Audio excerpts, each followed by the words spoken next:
আসসালামু আলাইকুম। ইজিআইটি একাডেমিতে আপনাদেরকে স্বাগতম। তো দেখেন, মোটামুটি আমাদের মেজারমেন্ট বসানোর কাজ শেষ। এখন আমরা শেপের কাজগুলা করব। আর শেপের কাজ করার জন্য আমরা ডিসপ্লেতে যাইয়া হ্যান্ডেল নিব। এই যে হ্যান্ডেল আমাদের টিক মার্ক দেওয়াই আছে। আর যদি টিক মার্ক না থাকে তাহলে আমরা আবার ডিসপ্লেতে যাইয়া এই হ্যান্ডেল নিয়ে নিব। আচ্ছা, হ্যান্ডেল আমাদের নেওয়া হয়ে গেছে। এখন আমরা শেপ দিব। শেপ দেওয়ার জন্য আমরা প্রথমে এই ব্যাক নেক এবং ফ্রন্ট নেক শেপের কাজটা আমরা আগে করব। তার জন্য আমরা এই জায়গাটুকু একটু জুম করে নিই। হ্যাঁ, জুম করে নিলাম।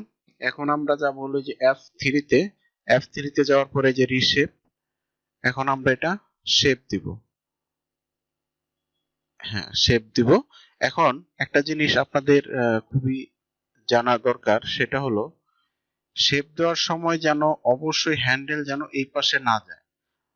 অবশ্যই হ্যান্ডেলটা হয় এই লাইন বরাবর থাকবে, নাইলে লাইন থেকে একটু ভিতরে থাকবে, বাট এটা যেন লাইনের এই পাশে না যায়। আচ্ছা, আমরা লাইনের কাছাকাছি রাখবো, শেপ দিব। আমাদের ফ্রন্ট পার্ট মোটামুটি শেপ ওকে। এখন আমরা ব্যাক পার্ট শেপ দিব। এই হলো ব্যাক নেক শেপ। আপনারা যদি প্রচুর পরিমাণ চর্চা করেন তাহলে দেখা গেছে যে যত চর্চা করবেন তত শেপগুলা সুন্দর হবে। যত চর্চা করবেন শেপগুলা তত সুন্দর হবে। এই হলো আমাদের নেকের শেপ মোটামুটি শেষ। এখন আমরা আর্ম হোলের শেপটা দিব। আচ্ছা, আর্ম হোলের শেপ দেওয়ার জন্য সেম এই যে রিশেপ, এই হলো আমরা আর্ম হোলের শেপটা দিচ্ছি। এখন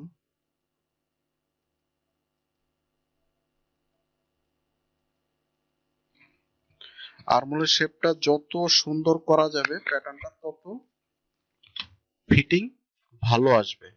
তো আপনারা অবশ্যই শেপের কাজগুলো খুব মনোযোগ সহকারে করবেন যেন শেপগুলা খুব সুন্দর আসে।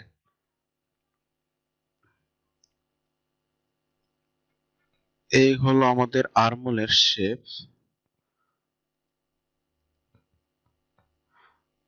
সবসময় চেষ্টা করবেন যেন আর্মহোলের শেপটা সুন্দর হয়, কারণ আর্মহোলের শেপ যদি সুন্দর হয় তাহলে এটা ফিটিং ভালো আসবে।